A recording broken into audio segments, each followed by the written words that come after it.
It's one of the weirdest things in the stock market. A company comes out with incredible news, and then its stock price just tanks. It makes no sense, right? Well, that is exactly what just happened with Amazon, and we're going to break down this whole mystery. We're going to figure out why some absolutely fantastic results ended up causing a total market panic. So, let's kick things off with the big headline number, a 14% jump in sales during the holiday quarter. I mean, come on, that's the kind of number that should have investors celebrating. It just screams that the company is absolutely crushing it. And really, by just about every metric, Amazon had an incredibly solid quarter. Let's dig into the details a little bit. What's really wild is that this success was, it was everywhere. That 14% sales growth, that works out to a mind-blowing $213.4 billion in revenue.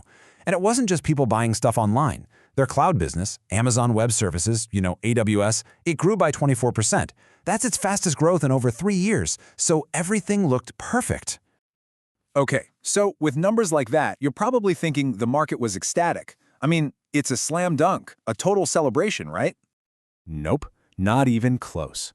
The stock actually plunged 11% after the announcement.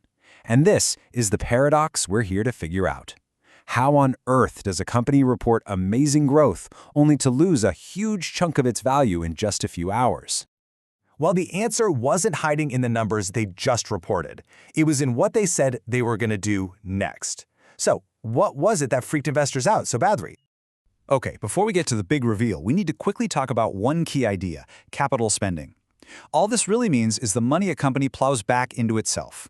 Building new data centers, buying fancy robots, upgrading their tech. It's basically their budget for growth.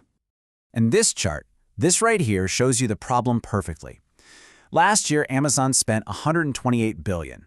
So Wall Street analysts, they did their math and figured, okay, this year it'll probably be around $147 billion. But then Amazon dropped a bombshell. They announced they're planning to spend a jaw-dropping $200 billion. That massive, massive gap between what was expected and what they announced, that's what sent a shockwave through the market. Investors just saw future profits going right out the window.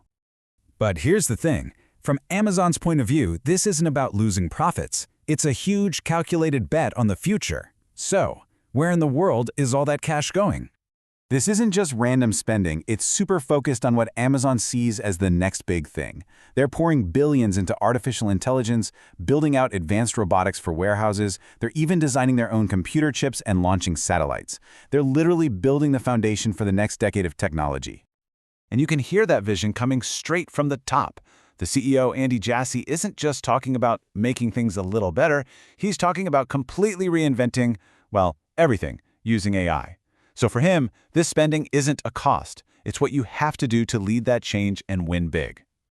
And to be fair, Amazon isn't doing this in a bubble. There is a full-blown AI arms race happening right now. Just look at their biggest rival, Google's parent company, Alphabet. They're planning to spend up to $185 billion, mostly on AI. Amazon's $200 billion plan is basically them saying, oh yeah, we're going to outspend you to win this thing. But this giant spending spree isn't the only thing going on. To actually pay for these massive future bets, Amazon is also making some other huge and sometimes painful changes across the entire company. So while they're pouring all these billions into tech, the company has also been cutting its workforce pretty significantly. We're talking over 30,000 jobs gone since October. It's a really clear strategic shift, right? They're moving money away from payroll and putting it directly into machines and AI. And we're seeing that exact same shift in their physical stores.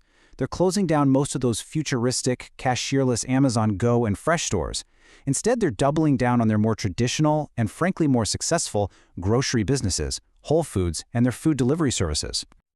When you step back and look at the whole picture, it all boils down to this classic tug-of-war. On one side, you've got Wall Street, which is obsessed with short-term profits. They live and die by those quarterly earnings reports. And on the other side, you've got Amazon, a company that's famous for being willing to burn cash now for what it thinks will be total domination later. And so that leaves us with the big, unanswered question.